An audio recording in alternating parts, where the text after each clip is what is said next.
जो लोग बुद्धिमान हैं वो ये जानते हैं कि शब्द हथियार की तरह होते हैं जिनसे किसी को भी बचाया जा सकता है या किसी को भी मारा जा सकता है। अब आप सोच रहे होंगे कि शब्दों से किसी को मारा कैसे जा सकता है, तो जरा सोचिए, ज्यादातर आत्महत्या के पीछे किसका कारण होता है? किसी के पति ने कुछ कहा तो किसी के पिता ने कुछ कहा और उन लोगों ने आत्महत्या कर ली। ये आत्महत्या किसके कारण हुई? वो पीड़ित के मन को इतना दुख कर गए कि उसके मन से वो दुख सहन और ज्यादा बर्दाश्त करना नामुमकिन हो गया और इसी वजह से उन्होंने आत्महत्या कर ली। ऐसे ही आपके शब्द किसी को नया जीवन प्रदान कर सकते हैं। जब कोई आदमी उदास होता है या दुखी होता है तो आपके शब्द उसमें एक नया जोश, एक नया उत्साह भर सकते हैं और एक हारा हुआ इंसान अपने जीवन में एक नई शुरुआत कर सकता है, सिर्फ शब्दों के माध्यम से, हमारी वाणी के माध्यम से। तो अब तक ये तो समझ ही गए होंगे कि हमारे शब्द हमारे जीवन को किस तरह निर्धारित करते हैं। शब्दों में कितनी ताकत होती है और किसी से बात करते वक्त हमें कितनी सावधानी से अपने शब्द सुनने चाहिए। आपको इस कहानी में सीधे तौर पर कुछ ऐसे तरीके पता चलेगी, कुछ ऐसी परिस्थितियां पता चलेगी जहां पर आपको हमेशा चुप रहना चाहिए। कुछ परिस्थितियों में अगर आप कुछ नहीं बोलेंगे तो वही आपके लिए सबसे ज्यादा बेहतर होगा। तो चलिए कहानी शुरू करते हैं। एक बार की बात है, एक लड़का एक बार गौतम बुद्ध के पास पहुंचा। वो काफी परेशान लग रहा था और उसने गौतम बुद्ध से जाकर पूछा कि मैं अपने आप से परेशान हूं, अपने आप से दुखी हूं। बाहरी रूप से मुझे कोई दुख नहीं है, मुझे कोई शारीरिक रोग भी नहीं है, लेकिन मैं खुद से परेशान रहता हूं, अपने मन से परेशान रहता हूं। अक्सर मेरी बातों को मेरा कोई भी दोस्त गंभीरता से नहीं लेता और ना ही मेरे परिवार के लोग मेरी किसी बात को गंभीरता से लेते हैं। मैं जो कुछ भी सलाह देता हूं या तो वो उसे मजाक में उड़ा देते हैं या फिर उसे गंभीरता से लेते ही नहीं है। मेरी बातों को कोई गंभीरता से क्यों नहीं लेता है? क्यों मेरी बातों पर कोई अमल नहीं करता? क्यों मेरी बातों में कोई रुचि नहीं दिखाता? क्या कारण है? कृपया मुझे बताने का कष्ट करें और मेरे मन के इस दुख को दूर करें। यह सुनकर गौतम बुद्ध ने कहा कि आज सुबह में जिस जगह से वापस आ रहा था, रास्ते में कुछ कौवे चिल्ला रहे थे और वहीं पर जब मैं चलता हुआ कुछ दूर आया तो मुझे एक मोर की मधुर आवाज सुनाई दी। ये सुनकर अचानक मेरे मन में ख्याल आया कि कौवे कितना बोलते रहते हैं, लेकिन कोई भी प्राणी कौवे की आवाज को पसंद नहीं करता। मोर हमेशा सही स्थिति के हिसाब से बोलता है।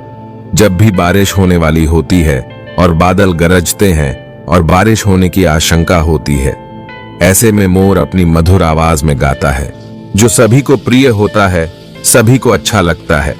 ऐसे ही अगर इंसान सही स्थिति के हिसाब से सही शब्द बोले, सही वाणी बोले, तो वही शब्द दूसरों के लिए संगीत हो जाती है, संगीत बन जाती है और दूसरे लोग तुमसे सम्मोहित हो जाते हैं। और वहीं पर तुम्हें जब सब लोग गंभीरता से लेने लगते हैं और दूसरी तरफ अगर तुम यूं ही बेफिजूल की बातें बोलते रहते हो, बिना किसी बात के बोलते चले जाते हो, तो फिर तुम्हें कोई गंभीरता से नहीं लेता। तुम उस कौवे की भांति हो जाते हो जिसकी वाणी कोई पसंद नहीं करता और बाद में तुम्हें दुख होता है कि तुम्हें कोई गंभीरता से क्यों नहीं लेता। इसीलिए अपने शब्दों को बेहद बुद्धिमानी के साथ इस्तेमाल करना सीखो। अगर आप नहीं सीखोगे तो समाज में आपको कोई सम्मान या कोई गंभीरता से नहीं लेगा। ये सुनकर वो लड़का बोला, मैं जानता हूं कि मैं ज्यादा बोलता हूं, मुझे इतना नहीं बोलना चाहिए, लेकिन मैं अपने आप पर काबू नहीं रख पाता और ना ही मैं इतना बुद्धिमान हूं कि मैं अपने शब्दों को नाप तोल कर बोल सकूं। मैं तो किसी से बात करते वक्त इतना सोचता भी नहीं कि मुझे अपने शब्द किस तरह इस्तेमाल करने हैं।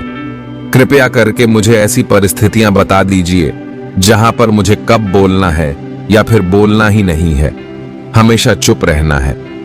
अगर आप मेरा मार्गदर्शन कर सकते हैं तो मेरा जीवन आसान हो जाएगा और मुझे ज्यादा दिमाग या अपनी बुद्धि लगाने की भी जरूरत नहीं पड़ेगी।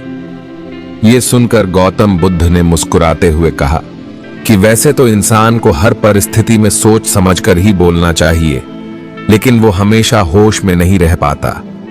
ध्यान में नहीं रह पाता।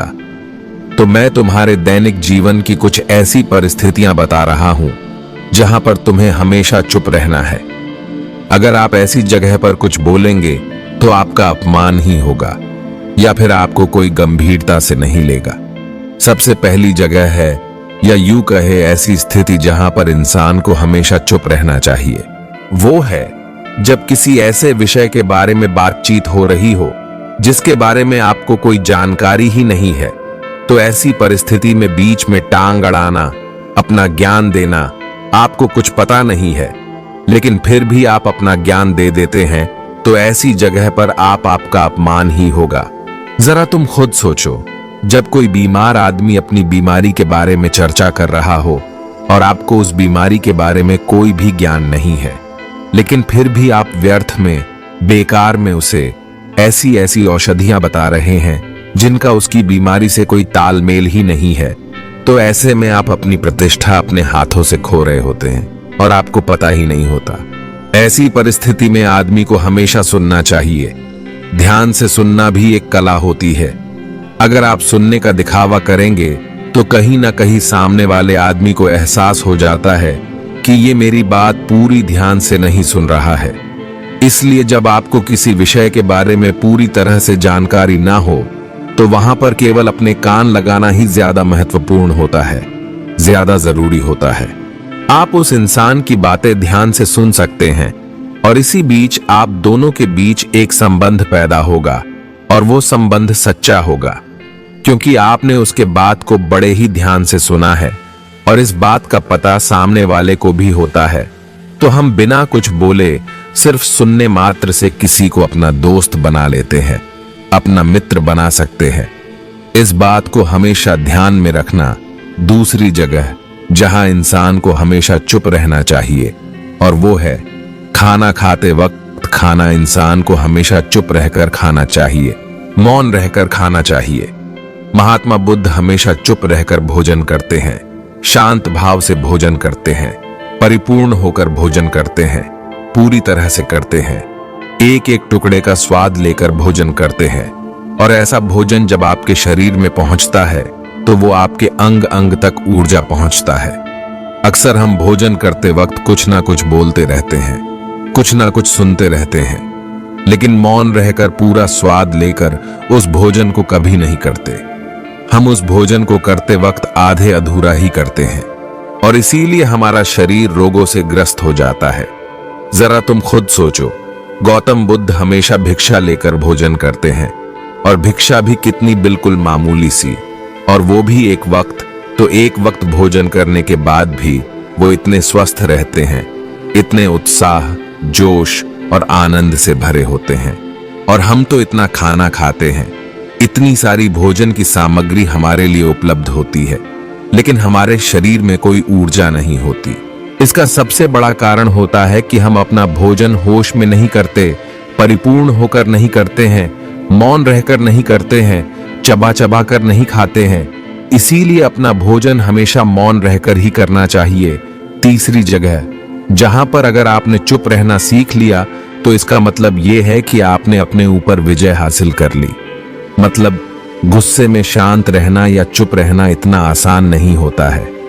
अक्सर हम गुस्से से भरकर कुछ ऐसे शब्द या अपशब्द बोल जाते हैं जिनका पछतावा हमें हमेशा रहता है, लेकिन अपने मुंह से निकला हुआ शब्द वापस नहीं हो सकता, उस शब्द को मिटाया भी नहीं जा सकता।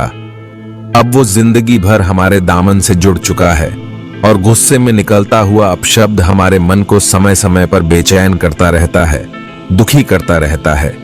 लेकिन गुस्से के वक्त चुप रहना सीखना भी एक बहुत बड़ी कला होती है। गुस्से में आदमी का अपने ऊपर काबू कहाँ रहता है, अपनी इंद्रियों को वश में कहाँ रख पाता है। इसीलिए इस कला को आप तभी सीख सकते हैं जब आप गुस्सा भी होश में रहकर कर पाए। जब भी आपको गुस्सा आए, अपने दिमाग में सिर्फ एक ही बात लाए कि मुझे चुप रहना है, मुझे किसी से कुछ गाली गलौच नहीं करना है, किसी को कोई अपशब्द नहीं बोलना। और जब ये विचार गुस्से के साथ जुड़ जाता है और धीरे धीरे ये आदत बन जाती है, तो आप अपने गुस्से को भी काबू में करना सीख जाते हैं। जब भी कभी गुस्सा आए तो किसी को कुछ बोलने की वजह कुछ शारीरिक व्यायाम करना शुरू कर दो। उछलना, भागना, दौड़ना, जिम करना, कुछ भी आप ऐसा व्यायाम कर सकते हो जिसमें आपका शरीर थक जाए। आप पाएंगे कि जब आपका शरीर थक जाता है तो आपका मन भी शांत हो जाता है। आपने उस गुस्से की ऊर्जा को एक सकारात्मक रूप दे दिया और यही बुद्धिमान व्यक्ति की पहचान होती है, जो दूसरों के तानों से भी अपना घर बना लेते हैं, अपनी कामयाबी के रास्ते निकाल लेते हैं।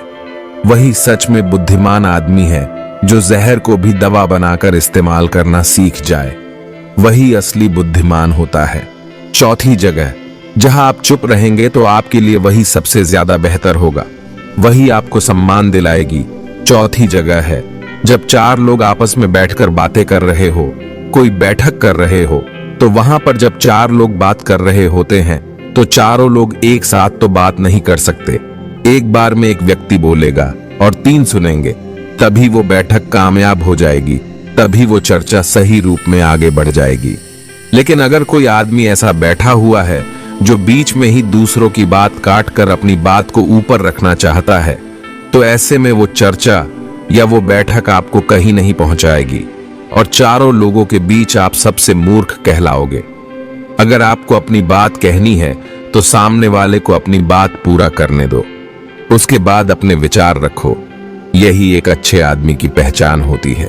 और आखिरी जगह, अगर हमारे माता पिता हमें कुछ कह देते हैं, हमारे बड़े बुजुर्ग हमें किसी बात पर डांट देते हैं या हमें थप्पड़ भी मार देते हैं, तो ऐसी जगहों पर आपका चुप रहना ही उनके प्रति सम्मान दिखाएगा, उनके प्रति आदर का भाव व्यक्त होगा। अगर आप उनके सामने उनका विरोध कर देते हैं, उनका प्रतिरोध कर देते हैं, तो वो गुस्सा तो थोड़ी देर बाद शांत हो जाएगा, लेकिन वो कही गई बात, वो विरोध किया हुआ शब्द या फिर कुछ भी उल्टा सीधा हमेशा आपके मन को सताएगा और आपके माता पिता को हमेशा यही लगेगा कि आज ये हमारी इज्जत नहीं करता, ये हमारी बात नहीं मानता, क्योंकि ये कमाने लग गया है, ये बड़ा आदमी बन गया है। ऐसी ऐसी बात उठाएंगे, ऐसे ऐसे तंज कसे जाएंगे। इसीलिए ऐसी जगहों पर आप मौन रहे, चुप रहे, कुछ मत बोलिए, अपने गुस्से को अपने अंदर ही पी लीजिए, कुछ व्यायाम कर लीजिए, भाग लीजिए, दौड़ लीजिए, आपका मन अपने आप शांत हो जाएगा। आखिर में गौतम बुद्ध ने अपनी बात को खत्म करते हुए कहा कि कम शब्दों में अपनी भावनाओं को उतारना सीखो। शब्द हथियार की तरह होते हैं, बोलो तो होश में बोलो, ध्यान से बोलो। जीवन शैली ऐसी बना लो कि आप जब भी बोलो पूरे होश में रहकर बोलो, पूरे आनंद के साथ बोलो, पूरे प्रेम के साथ बोलो। ऐसी वाणी बोलो जो दूसरों के दिल को ठंडक पहुंचाती हो, दूसरे के मन को भी शांत कर देती हो, और वो तभी संभव है जब आप प्रतिपल होश में रहकर बोलो। इसके बाद वो लड़का गौतम बुद्ध को प्रणाम करते हुए अपने घर लौट गया। तो दोस्तों, मैं आशा करता हूं कि आपको इस वीडियो से काफी कुछ सीखने को मिला होगा। तो फिर मिलते हैं अगले वीडियो में।